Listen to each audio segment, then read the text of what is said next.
I'm not going to give the panel complicated introductions because you can read, you know who they are and what they are. I'll let them introduce themselves as we come to them. But just to frame the conversation, I suppose. We are interested in, and if you know the SMF, we are a old-fashioned centrist think tank. We try to sit in the middle of the conversation, trying to reconcile different interests and get everyone to agree on complicated solutions to difficult problems. Which it might catch on one day. And we're very interested in both of these issues, in climate and the cost of living, because obviously some people would take the view that it is necessary to sacrifice one to address the other. That's pretty true. People on both sides of this debate. There is a more virtuous circle approach to this, which says actually by taking the carbon out of our economy, we can also take the costs out of our economy and deliver cheaper everyday living for everyone. But that's the debate we're here to have. I'm trying not to tip my hand and tell you too much about what I believe on that topic. I'm trying to be a neutral chair. I'm not really, but I'll pretend. But I will start out by handing over first of all to my friend Keith Anderson, the CEO of Scottish Power. It's thanks to I've got a banner. Yes, the banner should point out to you that it's Scottish Power and Keith that this event, or these events, we did the same debate at the Leg Party Conference last week. These events are taking place, so we're very grateful to Keith and Scottish Power for making it all possible. And with that, I will hand over to Keith. And Keith, very simply, Keith, what's your answer? Is there a trade-off between addressing these two crises, the climate crisis and the cost of living crisis? For being simple, no. Thank you very much for that. On the assumption you want me to say a bit more than that, I'll go. Okay. No, I don't. But genuinely, I don't think there is. I mean, I think obviously cost of living and climate are two of the biggest topics that certainly engulf the energy sector, but they go much broader than just the energy sector, and they are both hugely important.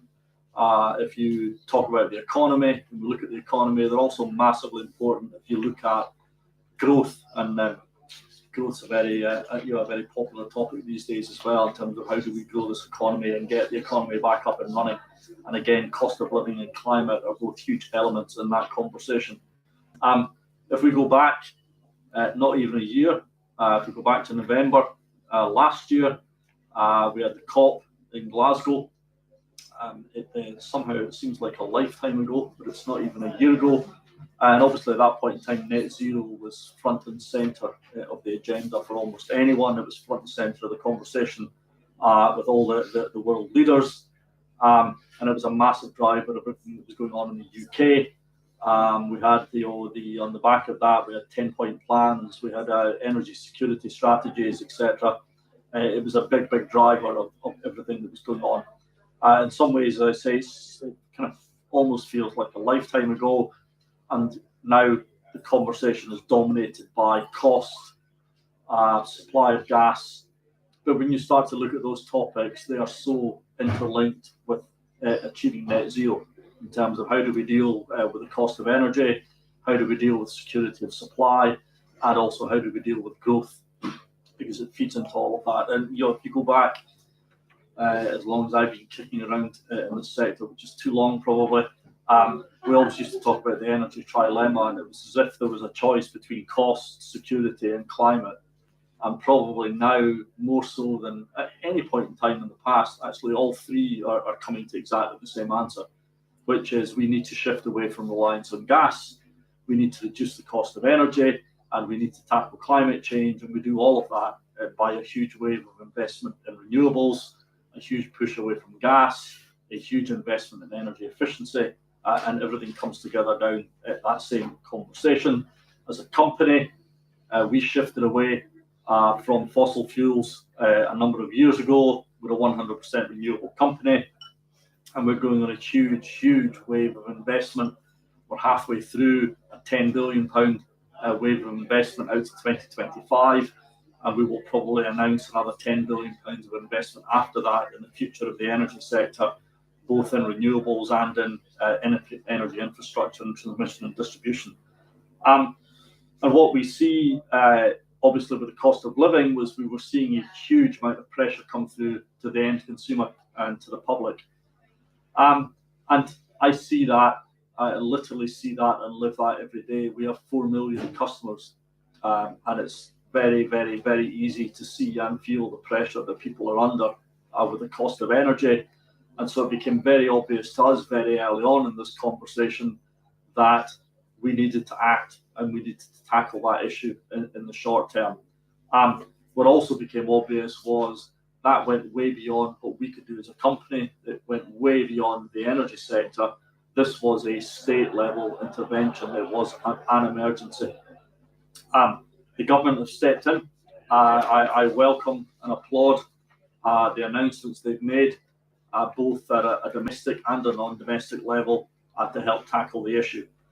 It is, by any stretch of the imagination, a colossal intervention in this market, and a colossal intervention in helping people, and helping people particularly get through this winter. It was essential, and it is essential that we do that. The cap or the price, and it's just probably worthwhile just clarifying we all understand, okay? Because everybody wanders about talking about the fact that they're going to pay £2,500 for their gas and electricity. You're not, okay? And if you think that, I'm sorry to disappoint you. It's a unit price that sits behind that, and you will pay what you use. And calculated for an average house, that comes to £2,500. But if you use more than an average house, you will pay more than an average house. If you use less, you will pay less. And that's important for everybody to understand that, I think.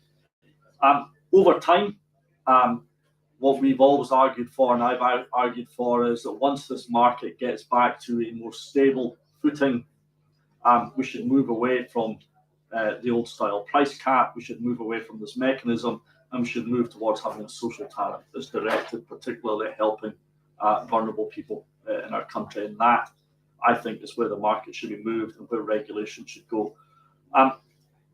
Whilst I welcome the scheme, my main message to the government over the last number of weeks in particular has been this support scheme does not fix the problem. It doesn't fix it at all in any way, shape or form. Whilst it's a really, really big, important intervention, all it's actually doing is buying us time. And we need to use that time to start fixing the underlying issues. And what are those issues we need to fix? We need to accelerate the investment in renewables massively. As a company, it's taken me 25 years to deliver the renewables I have on the system right now. I am intending to double that in the next 4 years. And that's probably still not fast enough. We need to go even faster than that as a country. We need a massive wave of investment in the future of energy efficiency. Again, it held true 20 years ago. It holds true today. The best, most effective, most efficient way of tackling climate change and tackling costs is do not use it in the first place. So the more efficient we can make homes, the better. And we shift everything away. And again, a big, big investment opportunity. And we need to speed up and look at the transition to split the gas and electricity market. Again, there are medium, long-term solutions for that, and there are some short-term possibilities as well to delink or disaggregate the gas and electricity market so that all of the cheap renewable energy we produce gets straight through to customers, and customers benefit from it in their bill every day. And that becomes incredibly important because it's all of those things that will allow us to come out of the support package. It's those things that will allow us to get closer to net zero. It's those things that will allow us to bring down the cost of energy for customers, which has to be the aim. And that doesn't matter whether you're looking at it from a cost of living point of view or climate change point of view. It comes to the same thing. And finally, if we do all of that, the best thing about doing all of that is not only do we save the climate, not only do we make it cheaper, we create thousands and thousands of jobs. So we as a company, about a week ago, announced the creation of 1,000 new jobs. This isn't make-believe jobs. It's not jobs that might happen next year. I want 1,000 engineers through the front door of our building between now and the end of the year. We have a massive requirement for more people to come into the sector. And again, that's a huge, huge benefit, I think, for the economy if we're looking at growth.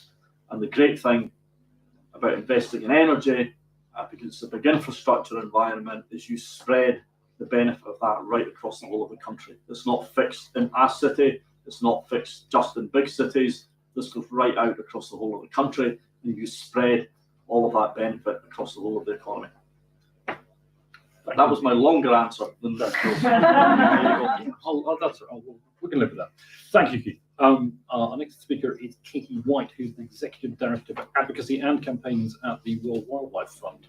What comes up is from the environmental perspective, I suppose. So, what's more important, Katie? Saving the planet or saving people money? I think there was a phrase used last week that we can't afford to not do this in terms of it's cheaper to save the planet than not to save the planet was a phrase that was used, so I will borrow that. But in answer to the question you put on here in terms of is it a trade-off, I'm afraid I'm with Keith again. We could be a panel in alignment, and we're not on a Strictly panel yet, but in terms of no, there isn't a trade-off. The only thing I would add to that is that there is a time frame of which we can take advantage of the opportunities much better. And I think we do need to crack on and accelerate our transition. Keith and I sat on a similar panel last year and rehearsed similar arguments last year. And I hope to goodness we won't be doing it next year. As much as it's lovely to sit with Keith, I would like to see that we have more acceleration to do towards that. And we did see as well that the OBR did publish some recommendations on that delaying action would double the costs in terms of investing in net zero. I understand last night there was a rousing SEN reception at the Conservative Environment Network one, where Chris Skidmore, who is doing this important review of net zero, talked around the huge potentials for Britain, including, and we may hear from Alex about this, about financial services. I mean, there is a real race on here because we all know we've got to have the transition. So why would we not put Britain at the front and centre of doing that, and at the same time take the advantage for our economy, but also for the planet at the same time? We know that the cost of living crisis is primarily driven by fossil fuels, and that's across energy, it's across transport, and it's across agriculture as well. We are utterly reliant on a lot of out-of-date technology, and ending that and shifting the transition is really the best way of getting us out of the cost of living crisis, but also on delivering that crucial net zero, both in the short term and the long term. In tricky times, we know that quite often for all of us humans, we close our risk appetite and our appetite to change. But right now, when we are in the midst of that cost of living crisis, if we can look at what those opportunities, look further afield and look at how we can accelerate that change, that is, as I say, going to be better for the short term and the long term. More gas and oil is not going to help us out of this problem. It won't deliver the quantities of which we need. We just do not have the quantities of oil and gas across the UK, and it won't deliver it within the timeframes. Renewables will come on stream much quicker. Energy efficient is obviously far more efficient in terms of saving for the cost of living crisis and for that energy. In terms of fracking, whether communities would even accept that, and the environmental piece, it's not practical in terms of the amount we know that can deliver. WWF is part of a campaign. We've come together with social poverty groups, environmental groups, on a campaign called Warm This Winter around insulating our homes. And again, referring back to the fabulous SEN, the Conservative Environment Network, I understand they had a placard out last night saying, "Insulate homes, disarm Putin." So again, not only are you doing good for Britain's economy and the planet, we are fighting the fight and in the geopolitical circumstances. So I think in terms of, this is good for people, it's good for the economy, it's good for jobs, and of course for us, it's good for the planet. I just wanted to switch on to one more piece, which I mentioned at the beginning, is around the food piece for us as well, because at WWF, the food sector is really key. Food is the biggest driver of biodiversity loss across the world. What energy is to climate, food is to nature, but there is a sort of key link there. And whereas farmers have already been struggling in terms of drought across the world from climate change, they've also been struggling from fossil fuel prices going up in terms of fertilizers. and we all know what's happening in our rivers as some of the runoff as fertilizers at the same time. So we need to look at that, and I think as well as in that frame, whereas there are opportunities for Britain, there's also opportunities we're seeing with our farming community of how we can shift towards that net zero nature positive. So whilst we're in the middle of this crisis, let's look at what those opportunities are. Investment now will pay off for us, in terms of winning the global green race, in terms of getting our economy going, and in terms of restoring our natural world. Thank you very much, Katie. I'm going to return to that phrase "investing now" because, as you pointed out, there's a danger of this panel being too cozy and consensual. So I'm going to become more and more obstreperous as the session goes on. Won't surprise anybody who knows me. But before I get to that, our next speaker is Sam Richards, who is now enjoying a well-deserved break after a long sentence spent in HMP Downing Street doing energy and climate policy. Wrestling with the day-to-day reality of these questions inside government. So, Sam, how inside government, how do you reconcile cost of living, net zero, or is it just simple that it's possible to address them both at the same time and everyone wins? Well, so there are trade-offs in every aspect of government policy, just as there are trade-offs in every area of our lives. If I decide to order a large meat feast pizza on a Friday night, I am trading off the ability to wear my new slim cut suit for a conference on Monday.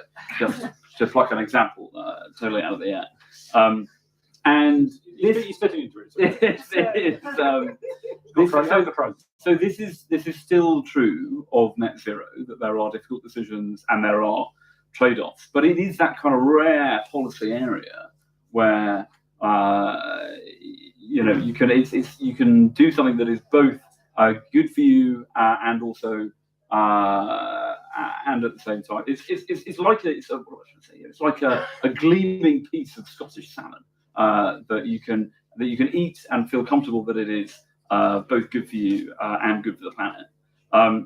So the cost of living crisis, as we know, is being driven by the rising cost of gas. It's, as many people have said on this panel already, said in the last couple of days, this is really a cost of gas crisis.